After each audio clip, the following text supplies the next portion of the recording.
Welcome to Swiss Diamond's Kitchen. Welcome back. It's the new year, everybody.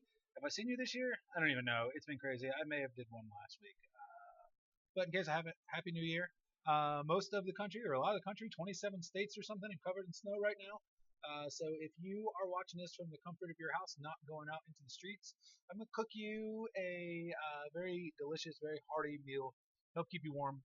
This one is not vegetarian because I'm using chicken stock. But if you want to make it vegetarian, you can use chicken stock, and you can not use butter if you want to make it vegan.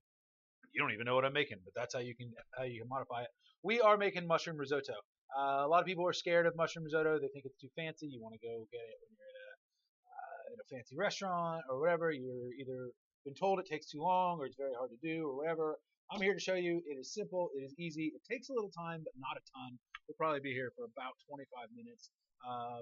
You're all snowed up in your house anyway, so you may as well cook. It's something a lot of people I'm sure have told you, like it's super active, you need to be on it, you gotta stir it all the time. It's not 100% true, and Swiss Diamond kind of changes that as well. With its non-stick cookware, the stirring, while it still has to happen because it will stick together, you're not going to stick it to the pan, right? So it's a little bit easier. It's a little bit more forgiving. You can still make this really good, delicious, hearty, creamy meal at your house, right? And you don't have to go out for it. So I've started with a preheated Swiss Diamond Saute Pan. It may be hotter than I want it to be. I'll back that down just a little bit.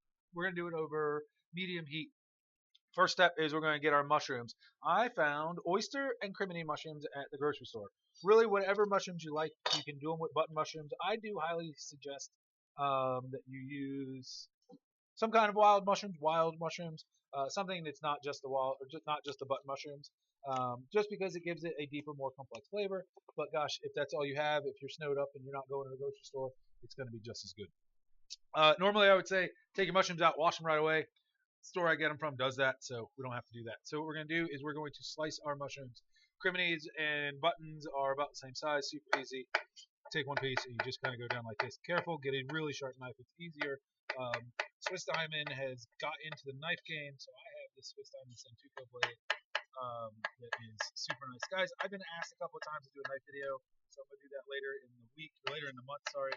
So stick around, go ahead and subscribe or like or heart or whatever it is that Amazon is doing down there. And you'll get notified when I do some of these videos. So I'm just slicing these mushrooms up. Slice them however you want to. If you can slice them, my goal is to slice them kind of as even as you can. When you're cooking anything, you want to cut all of your particles, whether it's potatoes, whether it's a vegetable, but your meat, if you're doing that, you kind of want everything to be the same size. And the key is because it's going to cook the same amount of time. That way you don't have some tough stuff and some not tough stuff. Same with the oysters. We're just going to chop these from the top. Just go at them like this. You can cut down into the stems. I usually stay away from the root ball. You're more than welcome to use the root ball if that's how you've always done it. I find it brings some bitterness to this dish. You're already sort of fighting. It's not a sweet dish at all, so I'm not trying to add anything more bitter to it.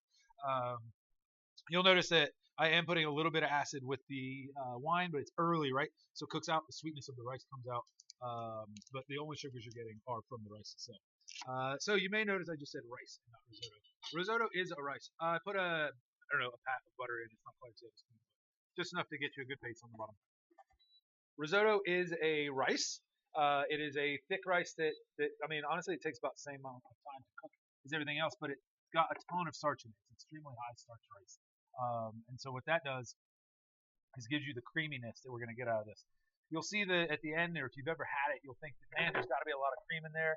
Most recipes have zero cream in their risotto. Some chefs will put the cream in there.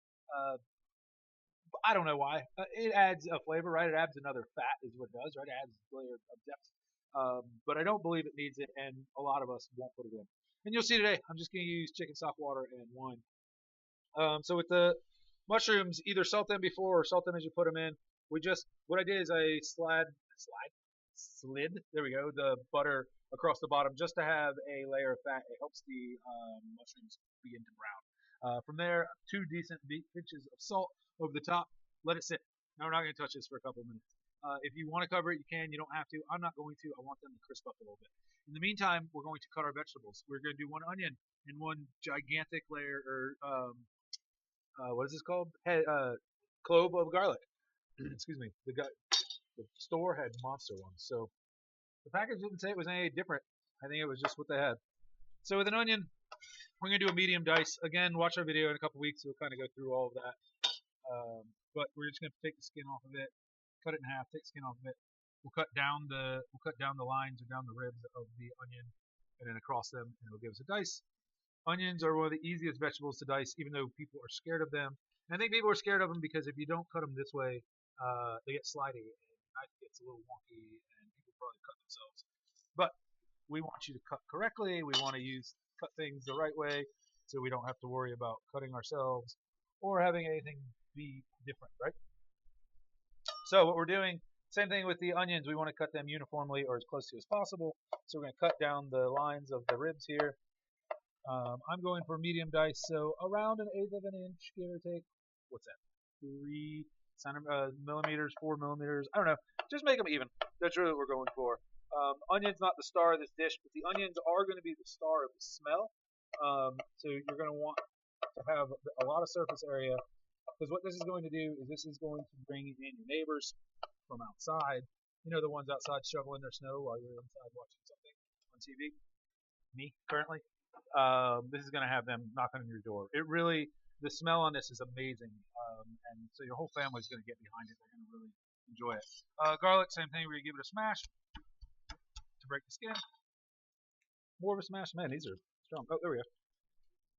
Guys, this is the size of a baseball. Golf ball for sure. It's so much garlic. The good thing is, especially this dish, you can't have too much.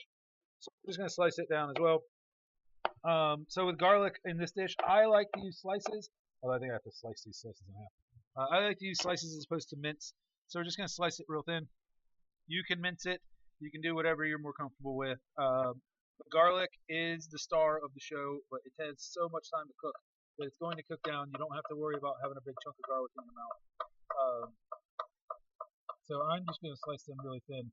Looks like we may have lights popping in here, so if something goes dark, hopefully I'll still be around. I'm going to finish this because I'm eating so much.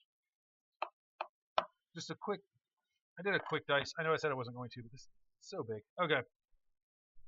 So with our mushrooms, we probably have got them. Yes, you can see. I don't know if you can see in the pan here. But you can see in here it's starting to bubble. Some of the oysters that are at the bottom have already started to release their juices. That's what we're going for. I'm just going to give it a quick stir. Let's see. Now, we're just starting to brown. You can see right there. I'm going to flatten them out. I'm going to throw a little bit more fat in that. So again, with Swiss diamond pans, you don't need any fat to cook. I know that I just threw in 2 tablespoons of butter. But we're not using it for the non-stick properties. In fact, you'll see with the risotto how it doesn't stick to the bottom of the pan, how good this is. What I'm using the butter for here is basically I'm frying, right? So cooking something in oil basically is frying, right? So I'm not deep frying the mushrooms, but I want to get that good, nice brown on there. And while you can definitely sear in a Swiss diamond pan, I say it from time to time, excuse me, what you're able to sear is, well, I guess you could sear anything, but what really works is like steaks and chickens and stuff like that. They have fat in them, right? Like take a steak, all the white stuff you're looking at, that's the fat. So it's burning or rendering out, it's not burning, it's rendering out and creating that layer of fat on the bottom, and it's able to give you that browning like you would get in a saute pan. There's plenty of salt in there, but what you'll see if there's not is they won't start to release their juices very well. The salt, it helps with that reaction. It draws the water out, and that's what we're looking for. We don't necessarily want them dry. It's a pretty wet dish to begin with. There's plenty of liquid in it. I guess it doesn't end up super wet, but there's plenty of liquid in it anyway. But we really want these to cook down for just a few minutes. If you want to cover them, again, it'll help with the cooking, and that's what we're going to do now. Now that we've got a little bit of browning on there, just going to cover it. Let that cook for just a minute or two. Guys, all right, so it's really simple. There's not a ton of stuff in this dish, and I know that a lot of people, again, are scared to make it, and I can't figure out why. There's not a ton in it. You got the rice, you got your liquid. You can use whatever. We're going to use a mix of wine, water, and chicken stock. You have your vegetables, which we're doing a mushroom risotto, so we have mushrooms, and then we're going to do onions and garlic. You can move the mushrooms out if you're not a mushroom fan. It'll still be delicious. You'll lose that earthiness. You can put something else in there. I would stay away from crunchy type of vegetables, so I really wouldn't do peppers. I don't know. I wouldn't do like peppers. I wouldn't do anything that you would traditionally get in like South American cuisine, other than onions. Obviously, they're pretty universal. I would stay away from like carrots. I would stay away from celery. Those aren't going to mush down as they won't get won't get as tender. That's the good word. They won't get as tender, right? It takes a lot longer. They won't. Everything will just be mushy. So I'd stay away from like tough and crispy vegetables. But anything else you can go in here. If you want, grilled chicken's really good to mix in here. Do the chicken side and then mix it in at the end. My wife makes a really good shrimp risotto. So you can cook it just like this. We'll put the shrimp in right at the end, right as it's about to come together. There's a bunch of things you can do with it. It's pretty universal, and guys, it's not scary. It takes a little bit of time, but don't worry, I'm here with you. We're gonna get it done.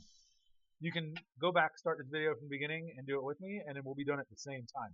That's the magic of TV. Did you know that? All right, fine. It's the internet. Nobody's watching this.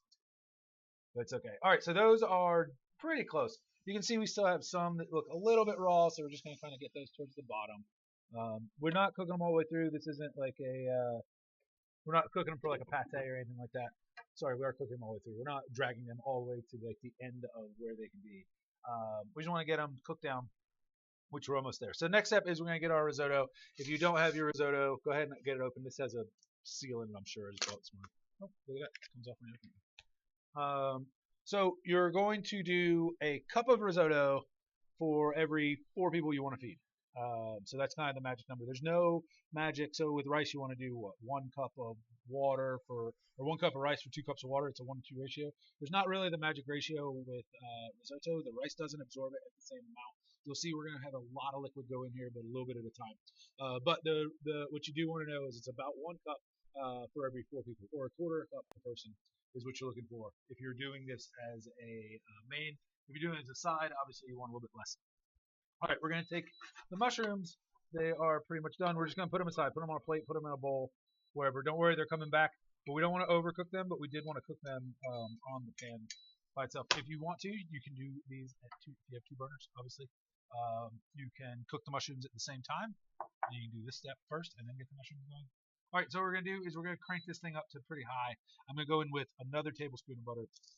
And we're going to go in with, I'm going to come close to eyeballing 4 cups. We'll see how close I get.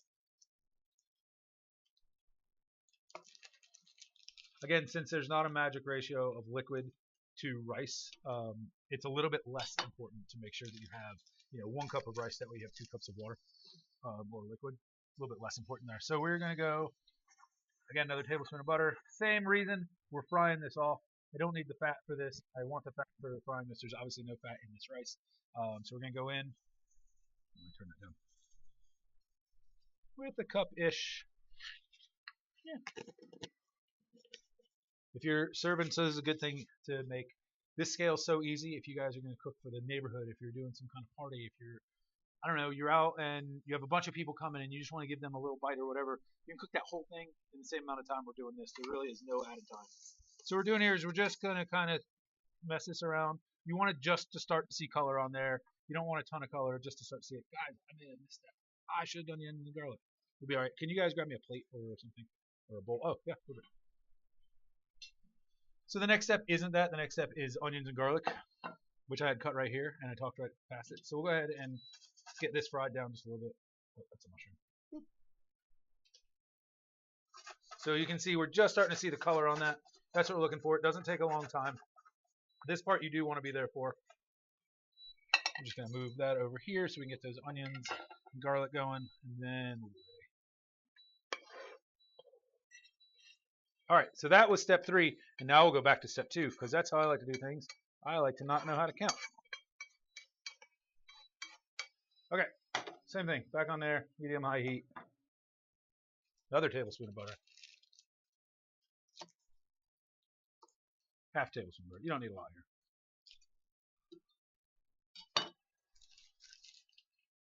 Okay, and then we're going to go in with the onions and garlic, and we're going to cook the onions and garlic for, I don't know, a minute or 2. I like to go with the onions just a little bit earlier because they take just a little bit more time on this one. Sometimes you'll see me put the garlic in at the same time.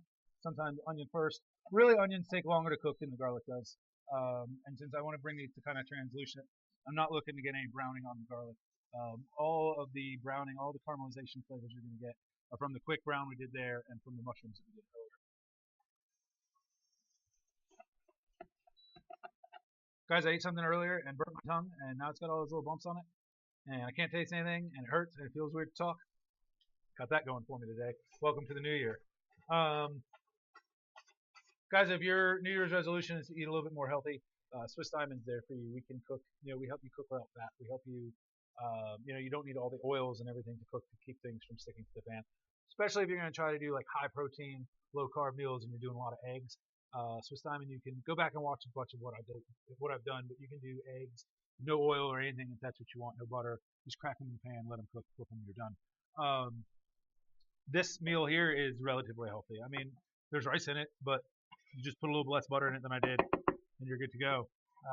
It's all vegetables and rice, so that's what really good. But so follow us too, because we're gonna be doing a bunch of recipes that are gonna be a lot more healthy in the new year. I won't start frying stuff or doing chicken wings or any of that until the summer. I'll wait until you guys have already decided your resolutions are over and you didn't like them. Mine was less alcohol, and here I am. No, I'm just joking.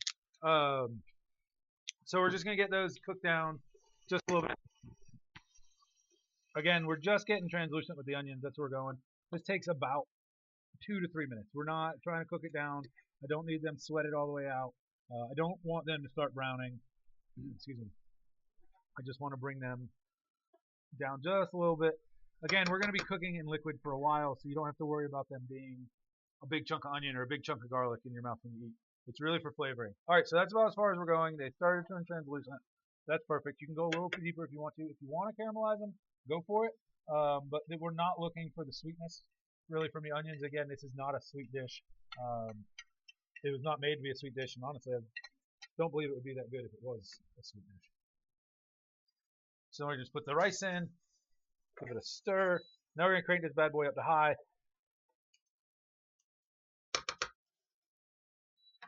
We're going to go in with about a cup of wine. Let's get all the way up. We'll go in with a cup of wine. That's going to deglaze anything we've done in our pan. So if if you remember what we've done in our pan so far, is we did the mushrooms first. We did the onions and garlic next. Then we browned our risotto. Right? Go back and rewind it. That's how we did that. Then we did our risotto, and then we're just gonna bring this back up to hot. And once this gets screaming hot, we're gonna put this in here. About a cup of wine. It looks like a lot. 2 things. 1, the alcohol cooks out. You don't have to worry about it. 2, this rice is going to take a ton of liquid, so you don't have to worry about that. And we're just gonna let it cook. At no point from now on should we cover this. We want the liquid to evaporate. We want to keep it cooking. Yes, it's getting absorbed by the risotto, but we don't want to trap it in stuff. We're not trying to steam it. We want it to cook out. So what that's going to do is it's going to keep it less gummy. If you cover it, the risotto and the rice puts off its starch and it gets held in there and it doesn't get sucked up with the water molecules. Excuse me. And it becomes super gummy and it's kind of hard to eat and it's not a pleasant mouthfeel. And I think that that's really one place where a lot of people get mixed up and do the wrong thing, and then they try it and they just say that they messed it up and you can't cook it. They don't know how. I think that's one reason why. It's because they're covering it at this point, or at any point in the rest of the cooking cycle. Because rice you do cover, right? And I think that that's where it gets confusing. Because rice you would turn it down to low now, you'd cover it, you'd let it all kind of get soaked up. But this is not. We don't want to do that. Again, it's all the starch in it we don't want. So now we just kind of watch it. We're going to stir it every couple of minutes. You don't have to consistently stir it like the internet says. You don't have to create some tool off a drill that just stirs for an hour like I've seen on TikTok. You don't need that, especially with Swiss Diamond pans. The key here is to not let it get dry. So you can see here it's already starting to get a little low. Once it drops down just a little bit more than that, we're going to go in a cup at a time with our chicken stock and then water, chicken stock, water. You can go all chicken stock. Again, if you want to replace chicken stock with veggie stock, or if you just want to do water, we'll just have to add more salt at the end. This brings a lot of flavor to the party. So I definitely would use stock of some sort. If you're not using chicken, vegetables fine. If you're doing a shrimp stock, or if you're doing a shrimp risotto, use shrimp stock. Get fun with it. So yeah, now we're gonna keep this on high. It's gonna go from simmering to boiling, simmering to boiling. That's how it works. We're gonna every time we put water in, or every time we put liquid in, we're gonna give it a stir, just because we can. We want to keep it moving, like I said. And then you can let it sit until it comes to a boil. Stir it, let it boil a little bit more, stir it again, and then it'll probably be time for more water. We're gonna do that for 20 minutes. This is where it comes into play. Now, I think where a lot of people get scared is they're worried that they're tied to this pan for 20 minutes. And while I'm okay with you leaving, in fact, if you have to go put away the groceries, or if you gotta go switch the laundry over or whatever, that's fine. Just don't be away for more than 2, 3, 4 minutes. I would recommend you stay around the kitchen. But you could be making something else, right? So now's the time to be prepping that chicken you're going to make, or now's the time to, if you're making sandwiches for tomorrow, go ahead and do that. Just keep that going. Keep it on the side. Keep your eye on it. We'll be good to go. All right. Let's talk about Swiss Diamond pans. Time for that. That's why we're here, right? We're going to learn about Swiss Diamond. We're going to buy Swiss Diamond. I'm going to sell Swiss Diamond. That's what we're all doing here. So Swiss Diamond cookware, especially, or Swiss Diamond nonstick cookware, is originally, or starts, or is made, or whatever, in Sierre, Switzerland. Excuse me. We have a factory there. It creates all of our nonstick cookware. So you are buying a Swiss quality, European quality piece of cookware. We produce our diamond coating in house. Everything's made in house. It is a diamond infused coating, right? It's proprietary. I can't give you the chemicals in it or what it's made out of, even if I wanted to, because they don't tell me. So, but it's a proprietary coating. It definitely has diamonds in it, up to 20,000 diamond crystals per pan. The diamonds do a couple of things. One, diamonds are naturally non-stick, so it helps with our non-stick claims and the non-stickability of our pan and the release properties. Diamonds are also very good heat conductors. So something I really like about Swiss Diamond cookware of it, and we'll talk a little bit more about that in the future, but the coating really helps out with that as well. And then the final thing is diamonds are the hardest naturally known substance. So again, it helps with the durability. We're going to be able to offer you that limited lifetime warranty. You're going to buy this pan. It's going to be in your kitchen for years to come. You're not going to buy it and have to replace it next year. That's not quality to us. Sure, it costs a little bit more than some of the less expensive or more inexpensive pans, but the quality is going to be there. You're going to notice it right away. It's a little bit heavier. The reason why it's heavier is because we have a cast aluminum base.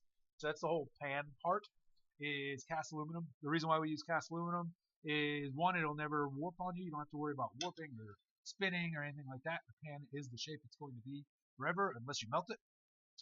Two is that heat controllability I was talking about earlier. So what we'll find is, excuse me, it's really easy to control the heat. If you want to get it hotter, you bring it up. It'll stay there as you're adding stuff to it. Bring it down. It's going to be able to. It will come down gradually, which is what we're looking for when we're cooking. If you're trying to spike something, or if you're trying to flash cold something, you're taking it out of the pot anyway. You're putting it in either an ice bath or in ice itself or whatever. And then, what I find is when we're doing like a roast or we're braising something and we have to throw our liquid in, even if you throw that liquid in straight from the fridge, yeah, it's going to bring it back down. Everything that's in your pot is going to bring it back down below boiling level. But it gets right back up there really quickly because the pan itself holds all that heat. So we're going to go in with a cup of water. Same thing. Actually, just what I was talking about. You can see that we just went from boiling down to nothing, and it'll be back to boiling in just a minute. In fact, you can see it's already starting to simmer. This water's not hot. This was cold from the water thing where we get water, the big bottle thing. So it's not hot at all.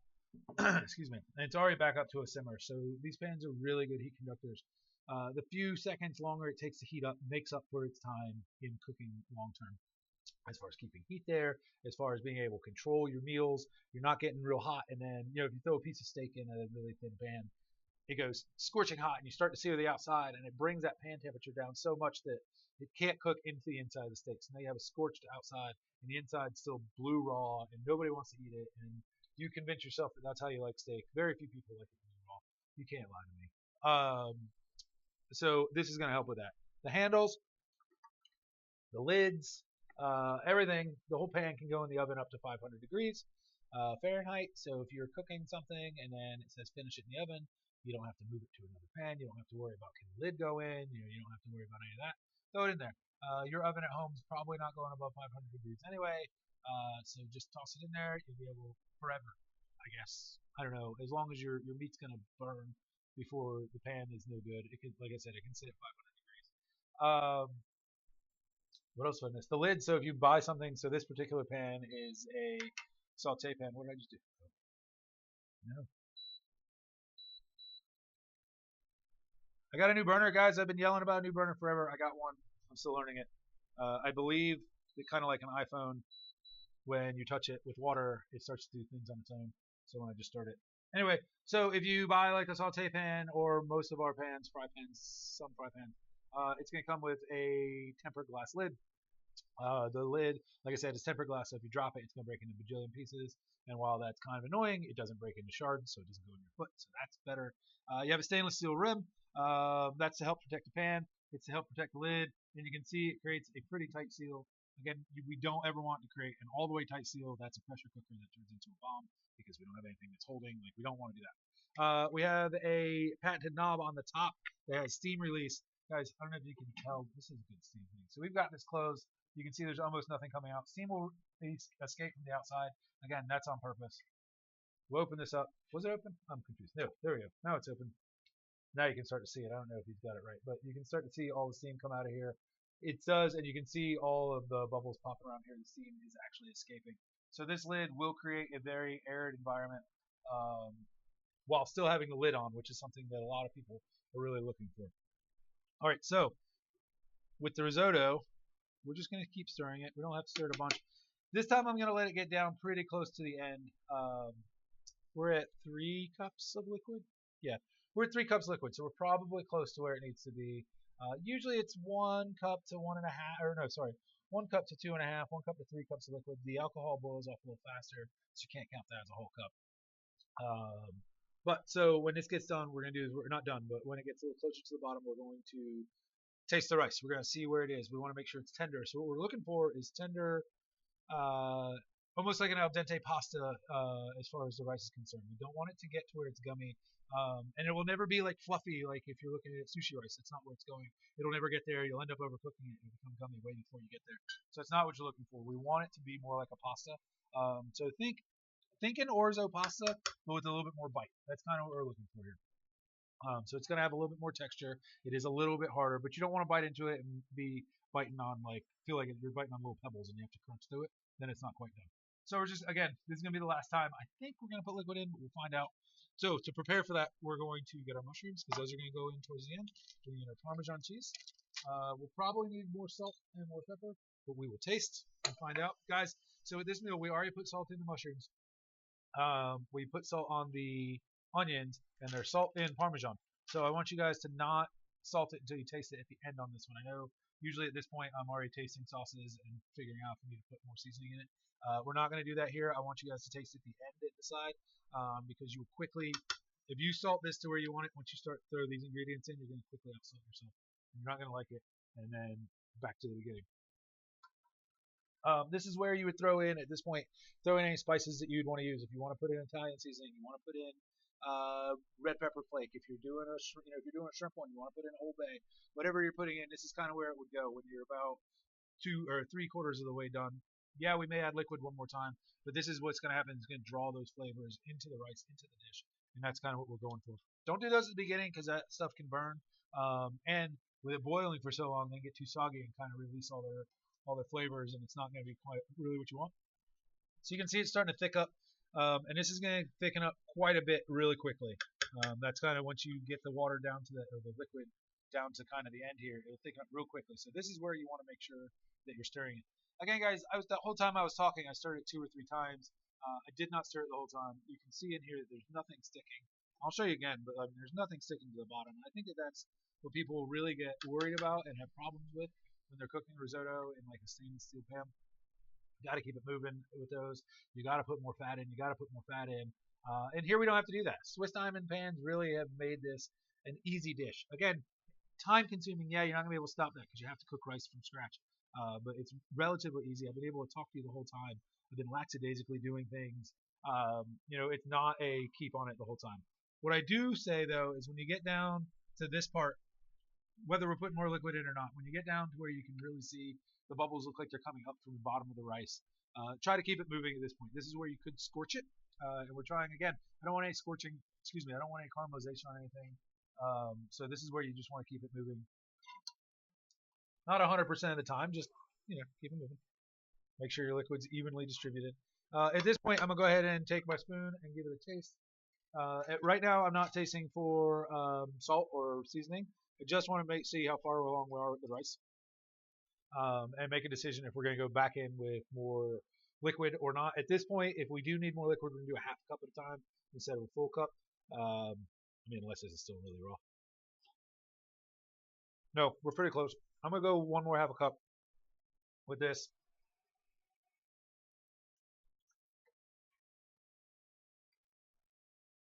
What you can do is you can throw a lid on there. That's going to help it come back to a boil real quick. Let a heat not escape, but we do want the steam to escape like we talked about earlier. So as soon as it gets back up to a boil, just take it back off. Swiss time pans are magical. Like I said, they just keep it going.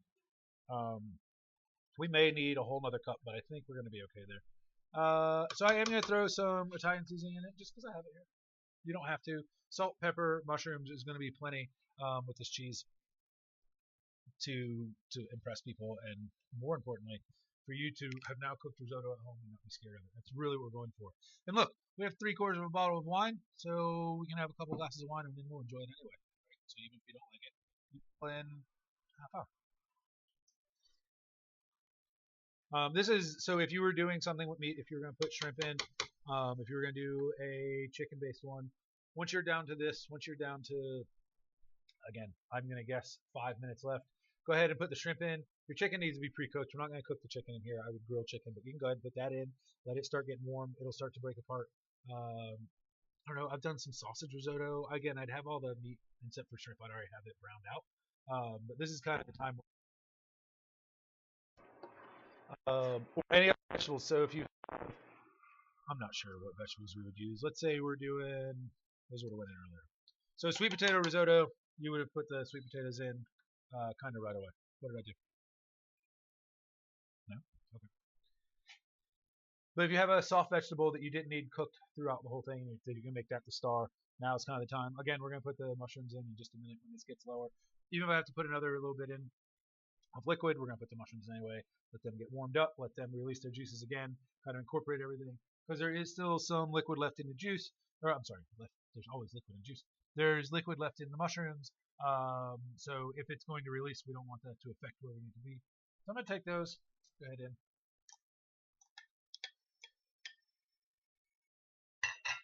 just give them a good stir.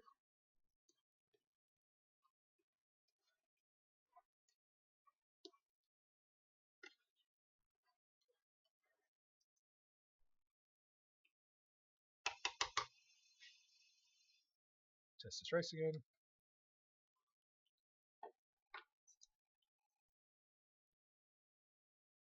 I only brought one tasting spoon, so we're going to do it this way. Here we are. Okay. So we're going to let that liquid cook out.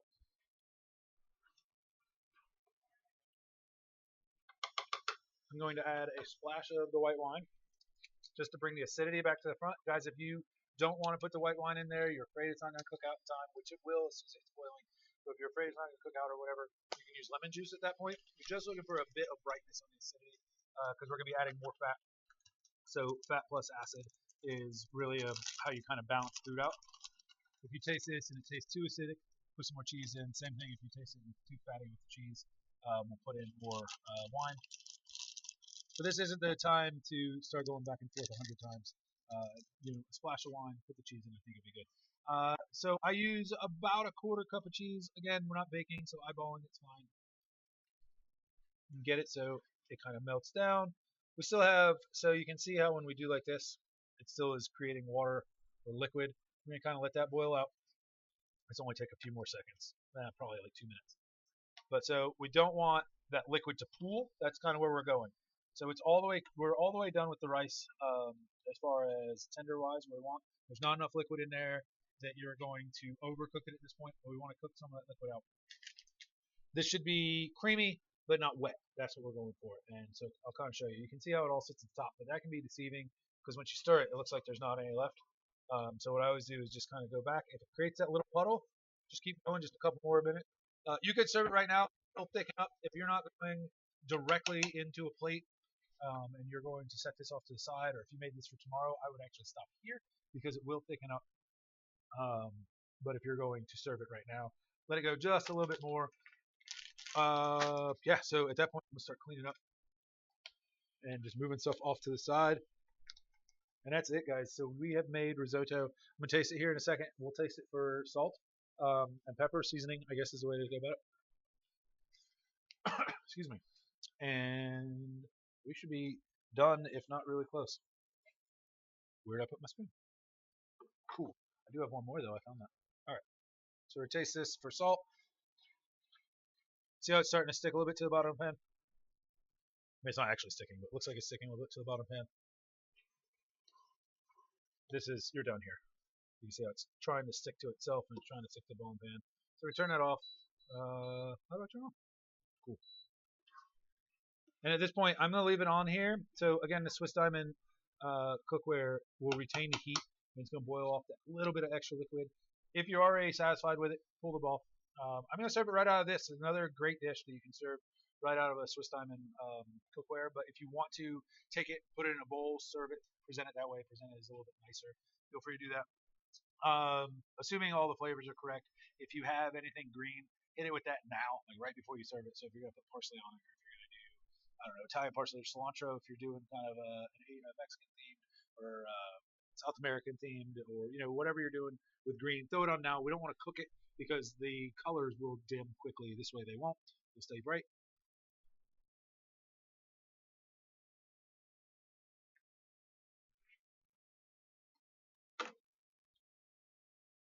Needs a little bit more cheese, and then we're done. So, guys, I hope you learned something today. I haven't been here too terribly long, as you can see. Not for risotto. A lot of people are scared of it. Don't be scared of it. Get out there, cook something, try something new. If it's not this, let it be something. Go check out all our videos. Check out somebody else's videos. I don't really care, but get in the kitchen and start cooking. I think we're spending too much money on Uber Eats as a society, and I think that we can cook in our house. Comment down below. If you have enough money, I'll come cook for you. I don't care. Just let me know. We just want you guys to be happy in your kitchen. Swiss Diamond is here. We offer everything. Check out everything I've used. Will be linked down below. Comment, subscribe, like, all that fun stuff. It lets me know that you guys are watching. So thanks again. Have a great afternoon. Happy New Year. Welcome back to 2025. We'll get you there. Have a good afternoon.